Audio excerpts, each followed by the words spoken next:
नमस्कार दोस्तों, स्वागत है आप सभी का एके रियल स्टडी में। और आज के इस वीडियो में हम कवर करेंगे मैग्नेट चैप्टर को। आपको पता होगा विद्युत चुंबक मशीन का मुख्य भाग है।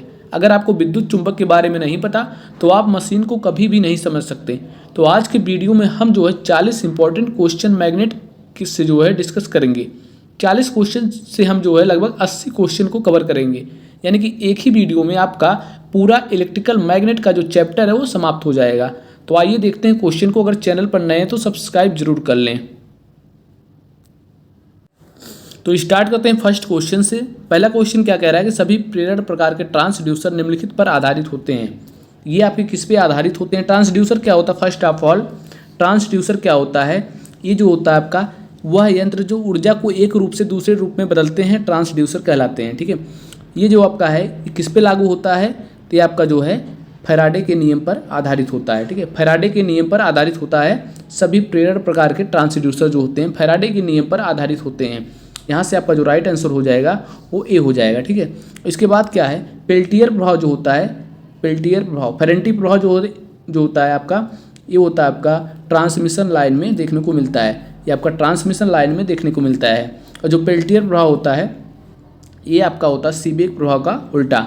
सीबेक प्रभाव का उल्टा अगर पूछ लेता है क्या होता है तो ये होता है आपका पेल्टियर प्रभाव। ठीक है, सीबेक का उल्टा होता है पेल्टियर प्रभाव। नेक्स्ट क्या है? नेक्स्ट चलते हैं। चुंबकीय फ्लक्स का लोहे के कोर में संतृप्तिकरण होने को क्या कहते हैं? चुंबकीय फ्लक्स का लोहे के कोर में संतृप्तिकरण होने को क्या कहते हैं? ये आपका कहलाता है हिस्टैरिसीस। हिस्टैरिसीस आपका यहाँ से राइट आंसर हो जाएगा। जो लोहे की कोर होता है उसमें जो सिचुएशन होता है वो आपका हिस्टैरिसीस कहलाता है। यहाँ से राइट आंसर हो जाएगा ए। और जो हिस्टैरिसीस होता है लौह कोर को बार बार चुंबकित व विचुंबकित करने पर जो विद्युत लॉस होता है, जो विद्युत की खपत होती है उसे कहते हैं हम हिस्टैरिसीस। जो फॉर्मूला होता है इसका डब्ल्यू एच बराबर होता है आपका नीटा बी एम एक्स। ठीक है, 1.6 इंटू एफ इंटू वी, ये आपका होता है इसका फॉर्मूला लगता है हिस्टैरिसीस का। ठीक है, और जो अति चालकता होता है, अति चालकता यानी कि इसको कहते हैं सुपर कंडक्टर। ये आपका होता है सुपर कंडक्टर। सुपर कंडक्टर क्या होता है? जिसमें रेजिस्टेंस का मान 0 होता है। रेजिस्टेंस का मान 0 होता है और कंडक्टिविटी जो है अनंत होती है, इनफाइनाइट होती है, उसे कहते हैं सुपर कंडक्टर।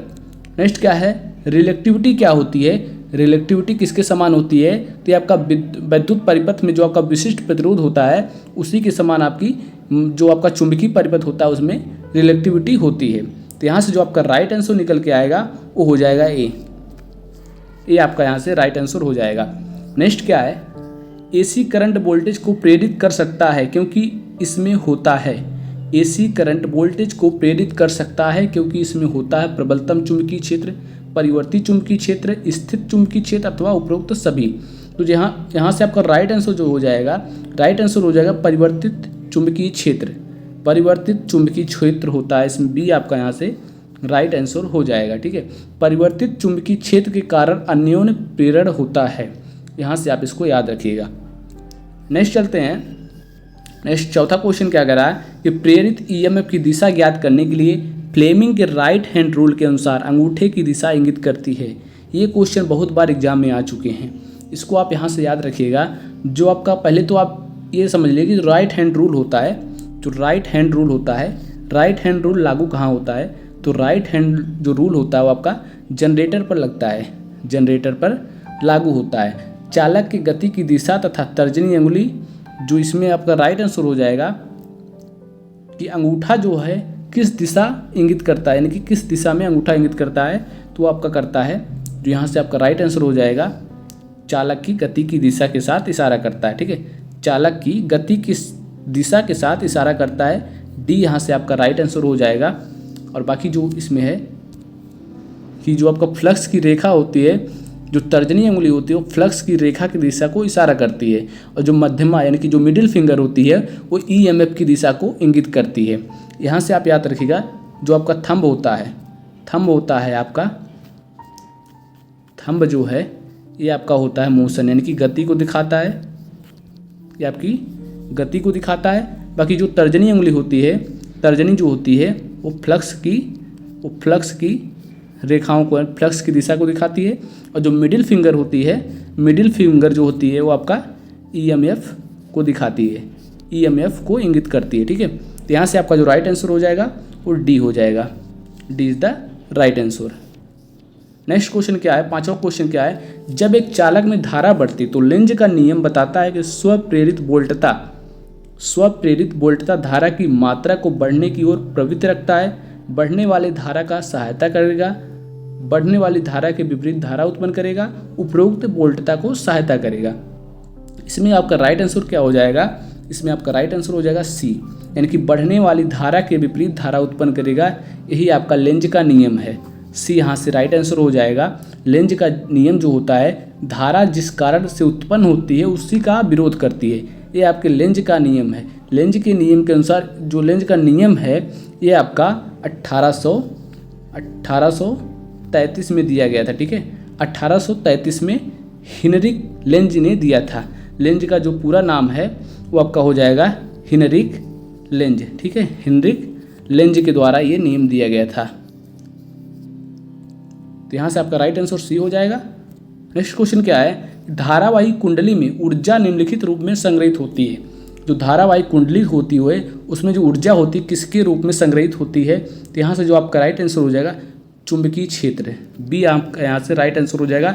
जो धारावाही कुंडली होती है उसमें ऊर्जा जो है चुंबकीय क्षेत्र के रूप में संग्रहित होती है, और जो वैद्युत क्षेत्र के रूप में ऊर्जा संग्रहित होती है वो आपका कैपेसिटर के रूप में होती है। वो कैपेसिटर में होती है, वैद्युत क्षेत्र के रूप में ऊर्जा संग्रहित होती है। तो आपका राइट आंसर बी हो जाएगा यहाँ से। नेक्स्ट क्वेश्चन, सातवां क्वेश्चन क्या कह रहा है, लोहे के क्रोड वाले सोलेनॉइड की आकर्षण शक्ति होती है वायु के क्रोड वाले सोलेनॉइड से कम, वायु के क्रोड वाले सोलेनॉइड से अधिक, अथवा वायु के क्रोड वाले सोलेनॉइड के बराबर, इनमें से कोई नहीं। तो जो आपका यहाँ से राइट आंसर हो जाएगा वो आपका हो जाएगा बी, यानी कि वायु के क्रोड वाले सोलेनॉइड से अधिक होता है लोहे के क्रोड की सोलेनॉइड की आकर्षण शक्ति। तो बी यहाँ से आपका राइट आंसर हो जाएगा। नेक्स्ट क्वेश्चन क्या है कि चुंबकीय फ्लक्स की यूनिट क्या है। बहुत ही आसान क्वेश्चन है। चुंबकीय फ्लक्स की यूनिट क्या है, तो इसकी जो यूनिट हो जाएगी वो हो जाएगी आपका वेबर। वेबर आपका यहाँ से राइट आंसर हो जाएगा। यहाँ से आपका वेबर जो है राइट आंसर हो जाएगा। ठीक है, इसको आपका जो है वेबर को क्या कहते हैं, तो वेबर होता है वो आपका चुंबकीय फ्लक्स की यूनिट है। और सीजीएस में जो होता है चुंबकीय फ्लक्स की यूनिट, अगर सीजीएस में पूछ ले सीजीएस में क्या होती है, तो आपकी होती है मैक्सवेल। ठीक है, मैक्सवेल आपका सीजीएस में होता है। अगर पूछ ले एक मैक्सवेल बराबर क्या होता है, एक मैक्सवेल बराबर क्या होता है, तो होता है आपका 10⁻⁸ वेबर। ठीक है, वेबर होता है 10⁻⁸ वेबर होता है एक मैक्सवेल बराबर।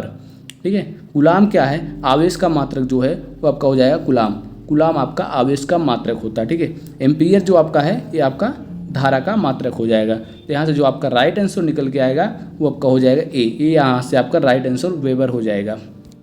नेक्स्ट क्वेश्चन क्या है, किसी चालक को जब किसी मैग्नेटिक फील्ड में घुमाया जाता है तब क्या होता है। किसी चालक को जब किसी मैग्नेटिक फील्ड में घुमाया जाता है ऊष्मा उत्पन्न होती है, वोल्टेज बनती है, मैग्नेटिक फील्ड में वृद्धि होती है अथवा चुंबकीय क्षेत्र में हानि होती है। 9वें का राइट आंसर क्या हो जाएगा, 9वें का जो राइट आंसर हो जाएगा वो आपका हो जाएगा बी, यानी कि वोल्टेज बनती है। ठीक है, किसी चालक को जब किसी मैग्नेटिक यानी कि चुंबकीय फील्ड में घुमाया जाता है तो क्या होता है, वोल्टेज बनता है। यहाँ से आपका राइट आंसर हो जाएगा बी। नेक्स्ट क्या है, 10वां क्वेश्चन क्या है, विद्युत चुंबक में चुंबकीय सामर्थ्य परिवर्तित की जा सकती है केवल धारा में परिवर्तन द्वारा, केवल बाइंडिंग के टर्नों में परिवर्तन द्वारा, या तो धारा में परिवर्तन द्वारा या बाइंडिंग के टर्नों में परिवर्तन द्वारा, अथवा डी आपका क्या करेगा केवल वोल्टेज में परिवर्तन द्वारा। तो अगर आप दोनों में परिवर्तन करेंगे तो आपका सेम हो जाएगा। ठीक है, तो कोई परिवर्तन नहीं होगा, यानी कि जैसे को तैसा रह जाएगा। तो इसमें आपका क्या राइट आंसर क्या हो जाएगा, सी। यहाँ से आपका राइट आंसर हो जाएगा, या तो धारा में परिवर्तन कर सकते हैं या तो बाइंडिंग के टर्नों में परिवर्तन कर सकते हैं। इसका जो फॉर्मूला होता है एच बराबर क्या होता है, NI अपान L। ठीक है, NI अपान L। एन जो आपका है नंबर ऑफ टर्न होता है, आई क्या होती है, धारा होती है। यानी कि दोनों में से एक को परिवर्तन करके आप चुंबक की सामर्थ्य, एच क्या है चुंबकीय सामर्थ्य, इसको परिवर्तित कर सकते हैं। तो राइट आंसर आपका जो हो जाएगा सी। नेक्स्ट क्वेश्चन क्या है कि विद्युत चुंबक की कुंडली से प्रवाहित होने वाली विद्युत धारा जब उत्क्रमित होती है तब क्या होता है। विद्युत चुंबक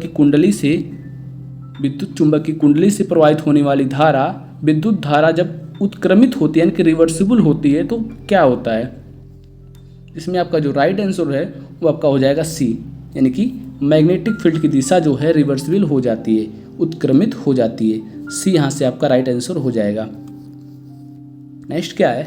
नेक्स्ट क्वेश्चन क्या है? एक चुंबक के भीतर चुंबकीय क्षेत्र की दिशा क्या होती है? चुंबक के भीतर क्या होती है? ये आपका एक चुंबक है, ठीक है। यहाँ से आपका जो है नॉर्थ पोल या साउथ पोल। चुंबक के जो बाहरी दिशा होती है ये आपकी नॉर्थ से साउथ होती है, यानी कि उत्तर से दक्षिण होती है। ये आपकी बाहरी दिशा, ठीक है। अंदर की जो दिशा होती है वो आपका साउथ से नॉर्थ होती है, यानी कि दक्षिण से उत्तर होती है, ठीक है। यहाँ से जो आपका राइट आंसर हो जाएगा ए, दक्षिण से उत्तर की तरफ चुंबक के अंदर चुंबकीय क्षेत्र की दिशा होती है। ये आपका यहाँ से राइट आंसर हो जाएगा। नेक्स्ट क्या है? चुंबकीय परिपथ में पारगम्यता। पारगम्यता क्या होता है? परमियंस विद्युत परिपथ के किस गुण के जैसी होती है? चुंबकीय परिपथ में जो पारगम्यता होती है वो विद्युत परिपथ के किस गुण जैसी होती है? धारा घनत्व, प्रतिरोध, चालकत्व, विशिष्ट प्रतिरोध। तो यहाँ से जो आपका राइट आंसर हो जाएगा ये आपका होता है परमियंस जो है कंडक्टेंस के समान होता है, यानी कि चालकत्व के समान होता है। परमियंस आपका कंडक्टेंस के समान होती है। और रिलक्टेंस जो आपका है प्रतिरोध जो है प्रतिरोध के समान क्या होता है? यह होता है आपका रिलक्टेंस के समान। रिलक्टेंस इसके समान आपका होता है प्रतिरोध, ठीक है। यहाँ से जो रिलक्टेंस का जो सिंबल होता है यानी कि जो प्रतीक होता है, या तो उसको हम आर एम से दर्शाते हैं अथवा यस से, यस अथवा आर एम दोनों से दर्शा सकते हैं रिलक्टेंस के प्रतीक को, ठीक है। तो यहाँ से जो आपका राइट आंसर हो जाएगा वो आपका हो जाएगा C. C is the right answer. Next क्या है? नेक्स्ट क्वेश्चन चलते हैं नेक्स्ट पे कि फ्लेमिंग बाम हस्त नियम देता है। फ्लेमिंग का राइट हैंड रूल हो गया, फ्लेमिंग का लेफ्ट हैंड रूल लागू होता है। इसमें आपका जो है चालक की गति की दिशा, चालक में जनित विद्युत वाहक बल की दिशा, उत्पन्न चुंबकीय फ्लक्स की दिशा अथवा डी क्या है? इनमें से कोई नहीं। तो जो फ्लेमिंग लेफ्ट हैंड रूल होता है वो कहाँ लगता है? आपका लगता है मोटर पर। मोटर पर जो लगता है वो आपका फ्लेमिंग का लेफ्ट हैंड रूल होता है। तो जो फोर फिंगर होता है यानी कि जो तर्जनी होती है वो आपकी फ्लक्स की दिशा को बताती है। फ्लक्स की दिशा को आपका जो है तर्जनी अंगुली जो होती है यानी कि फोर फिंगर होती है फ्लक्स की दिशा को दर्शाती है। और मिडिल फिंगर जो होती है वो आपकी होती है करंट की दिशा को दर्शाती है, करंट की दिशा को बताती है। और जो थंब होता है यानी कि जो अंगूठा होता है आपका गति को बताता है, यानी कि गति को बताता है अंगूठा। और जो मिडिल फिंगर होती है वो करंट को दर्शाती है। और जो फोर फिंगर होती है यानी कि तर्जनी अंगुली वो आपकी फ्लक्स की दिशा को दिखाती है। इसमें जो आपका राइट आंसर हो जाएगा, राइट आंसर आपका हो जाएगा इसमें ए, चालक की गति की दिशा। यहाँ से ए आपका राइट आंसर हो जाएगा। नेक्स्ट क्वेश्चन क्या है कि फ्लेमिंग के दाएं हाथ के अनुसार अंगूठा क्या दर्शाता है? फ्लेमिंग के दाएं हाथ के अनुसार अंगूठा क्या दर्शाता है? जो थंब है वो चालक की दिशा को दर्शाता है, चालक की दिशा को दर्शाता है। फ्लेमिंग के दाएं हाथ के नियम के अनुसार थंब जो है चालक की गति की दिशा को, चालक की दिशा को दर्शाता है, ठीक है। और तर्जनी अंगुली जो है वो आपका जो है फ्लक्स की दिशा को दिखाती है। तर्जनी अंगुली फ्लक्स को दिखाती है। और जो मिडिल फिंगर होती है वो आपका ईएमएफ को दिखाती है, ईएमएफ इलेक्ट्रोमोटिव फोर्स को दिखाती है। तो राइट आंसर क्या हो जाएगा? डी। नेक्स्ट चलते हैं। यदि दो चुंबकीय ध्रुवों के मध्य दूरी डी है तो उनके मध्य बल क्या होगा? डी के प्रत्यक्ष समानुपाती, डी के व्युत्क्रमीय समानुपाती, डी के वर्ग के व्युत्क्रमीय समानुपाती अथवा डी के वर्ग के प्रत्यक्ष समानुपाती। तो राइट आंसर क्या हो जाएगा इसमें? तो यदि दो चुंबकीय ध्रुवों के मध्य दूरी डी है तो उनके मध्य बल क्या होगा? इसका राइट आंसर क्या हो जाएगा? तो जो फॉर्मूला होता है आप इस यहाँ से इसको ज्ञात कर सकते हैं। एफ बराबर होता है के m1 m2 और डी स्क्वायर, ठीक है। तो जो होता है आपका डी यानी कि दूरी के वर्ग के समानुपाती होता है, ठीक है। दूरी के वर्ग के व्युत्क्रमीय समानुपाती होता है, समानुपाती नहीं व्युत्क्रमीय समानुपाती होता है। तो यहाँ से जो आपका सी है वो राइट आंसर हो जाएगा। सी इज द राइट आंसर। तो नेक्स्ट क्वेश्चन क्या है कि चुंबकीय सामग्री में हिस्टैरिसीस क्षति निम्न पर निर्भर करती है। हिस्टैरिसीस पास का क्षेत्रफल, क्षेत्र के उत्क्रमण की आवृत्ति और चुंबकीय सामग्री का आयतन, ये सभी। तो जो हिस्टैरिसीस क्षति का फॉर्मूला होता है वो आपका होता है WH बराबर होता है नीटा BM X 1.6 F into V। ये आपका फॉर्मूला होता है हिस्टैरिसीस क्षति का, जो फॉर्मूला होता है ये आपका होता है, ठीक है। और जो हिस्टैरिसीस कोफिशिएंट होता है नीटा आपका क्या है, हिस्टैरिसीस कोफिशिएंट, ठीक है। और एफ क्या आपका फ्रीक्वेंसी हो गया, वी क्या हो आपका वॉल्यूम यानी कि आयतन हो गया, ठीक है।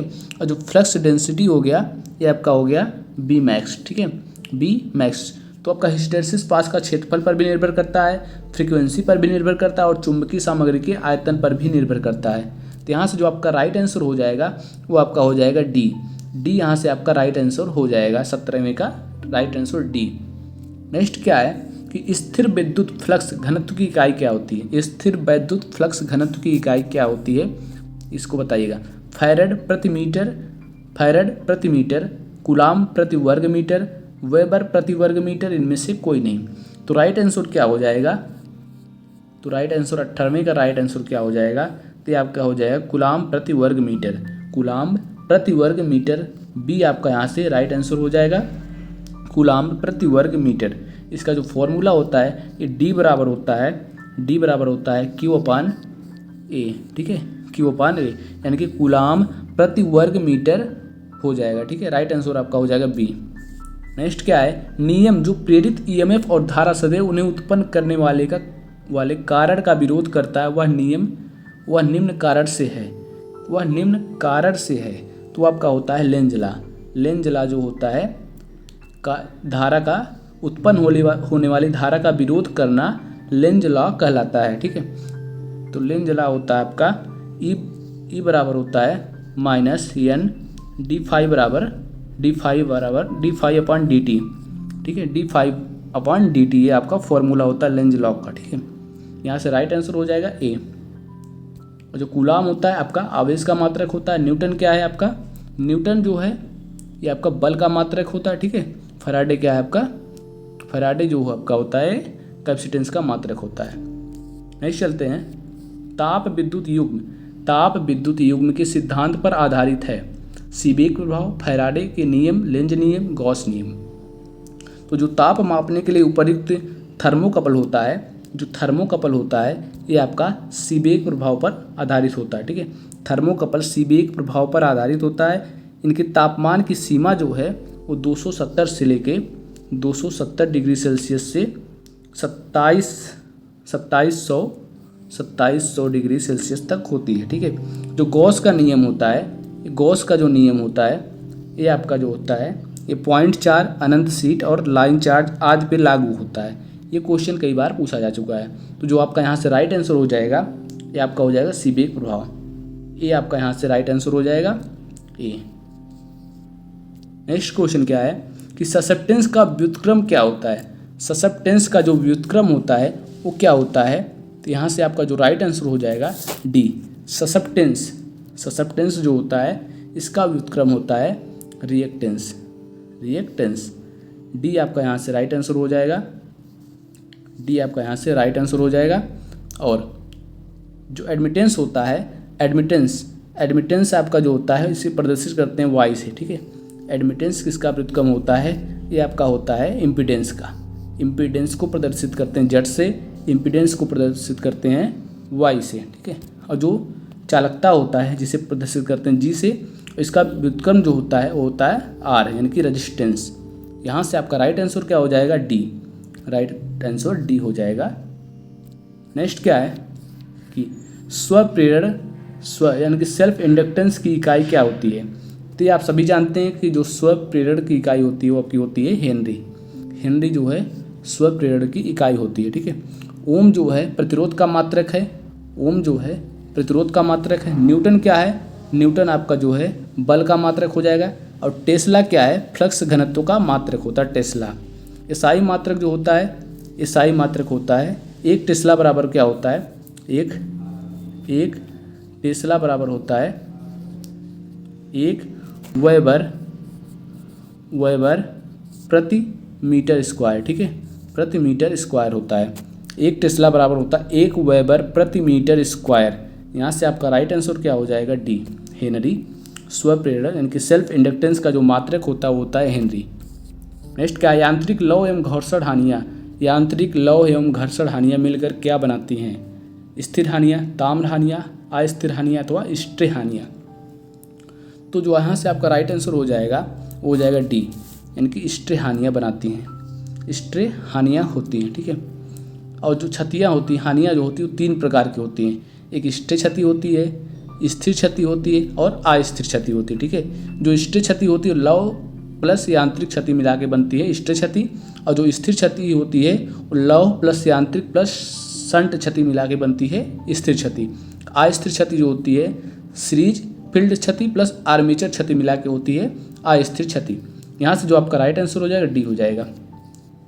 नेक्स्ट क्या है, चुंबक के द्वारा अल्प मात्रा में प्रत्याकर्षित होने वाला पदार्थ क्या कहलाता है?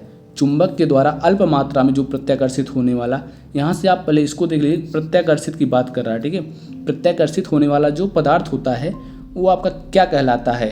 तो आपका हो जाएगा चुंबकी, वो आपका जो हो जाएगा डाया चुंबकी। ठीक है, डाया चुंबकी जो होता है। ठीक है, चुंबकीय पदार्थ जो 3 प्रकार के होते हैं, लौह चुंबकी, अनुचुंबकी अथवा और प्रतिचुंबकी। ठीक है, जो लौह चुंबकी होते हैं यानी कि लौह चुंबकी होते हैं, एक आपका होता है लौह चुंबकी, अनुचुंबकी और एक आपका जो होता है प्रतिचुंबकी। ठीक है, प्रतिचुंबकी, फेरोमैग्नेट, ठीक है, डायामैग्नेट और पैरामैग्नेट। ठीक है, फेरो, पैरा और डायामैग्नेट होते हैं। ठीक है, नेक्स्ट क्या है, क्षण चुंबक के चारों ओर पैदा हुई चुंबकीय रेखाएं की दिशा क्या होती है? क्षण चुंबक के चारों ओर पैदा हुई चुंबकीय रेखाओं की जो दिशा होती है वो कैसी होती है? तो आपकी होती है उत्तरी ध्रुव से दक्षिणी ध्रुव तक, उत्तरी ध्रुव से दक्षिणी ध्रुव तक। ठीक है, जो आपका यन होता है ये आपका यन और यस। ठीक है, यन और यस हो गया, तो यहाँ से उत्तर से लेके दक्षिण तक होती है। तो राइट आंसर क्या है? ए।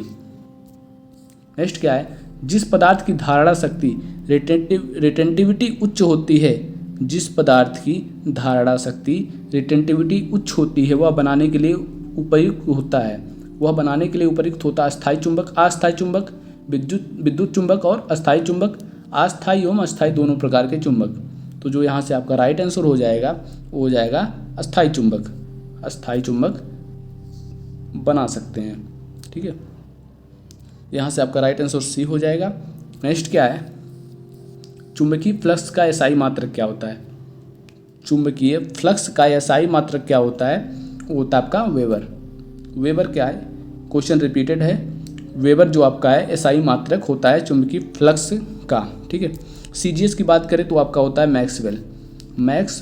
ठीक है, मैक्सवेल जो आपका है ये आपका सीजीएस में होता है। ठीक है, एक मैक्सवेल बराबर जो होता है वो होता है 10⁻⁸ वेबर। ठीक है, 10⁻⁸ वेबर हो जाएगा एक मैक्सवेल बराबर। नेक्स्ट क्या है, चुंबकत्व के शील्डिंग या स्क्रीनिंग के लिए प्रयोग किया जाने वाला पदार्थ क्या होता है? मृदु इस्पात, एल्यूमिनियम अथवा तांबा जस्ता। तो राइट आंसर क्या हो जाएगा, चुंबकत्व के शील्डिंग या स्क्रीनिंग के लिए जो प्रयोग किया जाने वाला पदार्थ है वो आपका हो जाएगा मृदु इस्पात, यानी कि ए आपका यहाँ से राइट आंसर हो जाएगा। नेक्स्ट चलते हैं कि पैरा चुंबकीय पदार्थ की सापेक्ष चुंबकशीलता का मान क्या होता है? पैरा चुंबकीय पदार्थ की सापेक्ष चुंबकशीलता का मान क्या होता है? ये आपका यहाँ से राइट आंसर हो जाएगा सी आपका राइट आंसर हो जाएगा 1 से कुछ अधिक। पैरा का जो है 1 से कुछ अधिक होता है। ठीक है, और जो डाया चुंबकीय जो होता है उसका जो है 1 से कम होता है, यानी कि लेस देन 1 होता है। और जो फेरो चुंबकीय होता है उसका 1 से काफ़ी अधिक होता है, 1 से 1000 तक होता है, 1 से 1000 के बीच में होता है। ये आपका होता है फेरो चुंबकीय पदार्थ का सापेक्ष चुंबकशीलता। यहाँ से जो आपका राइट आंसर हो जाएगा वो हो जाएगा सी, 1 से कुछ अधिक। नेक्स्ट क्या है, चुंबकीय परिपथ में प्रतिरोध के अनुरूप कार्यरत होता है। चुंबकीय परिपथ में प्रतिरोध के अनुरूप कार्यरत होता है, यानी कि प्रतिरोध के समान। जैसे प्रतिरोध होता है चुंबकीय परिपथ में जो है जैसे में आपका विद्युत परिपथ में प्रतिरोध होता है, उसी तरीके से चुंबकीय परिपथ में इसके समान क्या होता है? तो यहाँ से जो आपका राइट आंसर हो जाएगा वो हो जाएगा बी, रिलेक्टेंस जो है वो आपका चुंबकीय प्रतिरोध के समान होता है चुंबकीय परिपथ में। ठीक है, जिसे आप जो है यस से अथवा आर एम से प्रदर्शित करते हैं। ठीक है, एस बराबर होता है, रिलक्टेंस बराबर क्या होता है, एम एफ, यानी कि मैग्नेटोमोटिव फोर्स अपॉन फाई। ये इसका फॉर्मूला हो जाएगा। ठीक है, यहाँ से आपका राइट आंसर क्या हो जाएगा, बी आपका यहाँ से राइट आंसर हो जाएगा, रिलक्टेंस। नेक्स्ट क्या है कि निम्नलिखित में कौन सा द्रव की पैरामैग्नेटिक पदार्थ है। निम्नलिखित में से कौन सा द्रव, कौन सा पदार्थ पैरामैग्नेटिक पदार्थ है। लोहा, कांच, एल्यूमिनियम और क्या है आपका यहाँ से निकल। तो जो निकल आपका है और लोहा क्या है, फेरोमैग्नेटिक। ठीक है, फेरोमैग्नेटिक। और कांच जो आपका है ये आपका डाया हो जाएगा। और एल्यूमिनियम जो है पैरामैग्नेटिक की बात कर रहा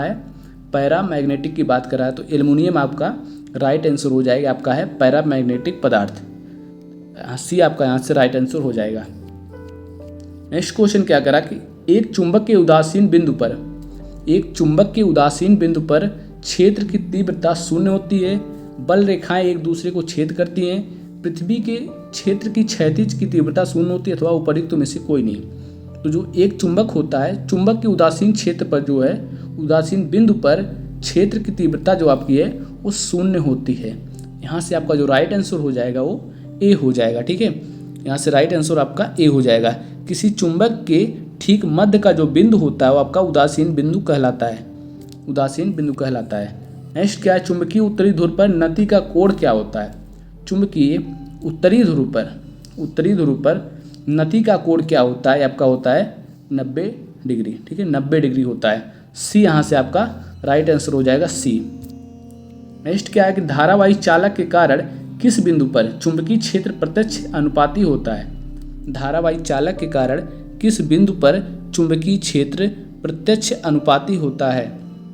ये आपका हो जाएगा, चालक में जितनी धारा की मात्रा होती है, जितनी धारा की मात्रा अधिक होगी उतना ही चुंबकीय क्षेत्र बनता है। ठीक है, तो आपका जो राइट आंसर हो जाएगा 34 का राइट आंसर क्या हो जाएगा, सी, यानी कि चालक में प्रवाहित धारा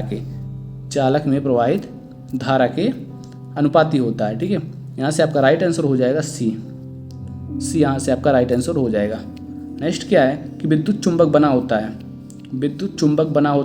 तो जो विद्युत चुंबक होता है आपका मृदु लोहे का बना होता है, यानी कि मृदु लोहे का, सॉफ्ट लोहे का बनता है विद्युत चुंबक। नेक्स्ट क्या है कि अस्थायी चुंबक बनाने के लिए सर्वाधिक उपयुक्त धातु क्या होता है। अस्थायी चुंबक बनाने के लिए सर्वाधिक उपयुक्त धातु क्या होता है।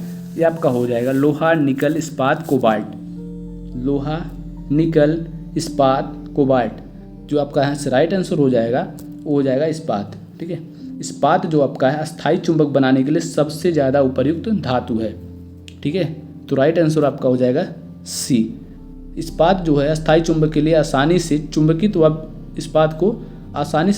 व विचुंबकित नहीं किया जा सकता। ठीक है, इसलिए इसे अस्थायी चुंबक यानी कि इलेक्ट्रोमैग्नेटिक बनाने के लिए उपयुक्त नहीं होता है।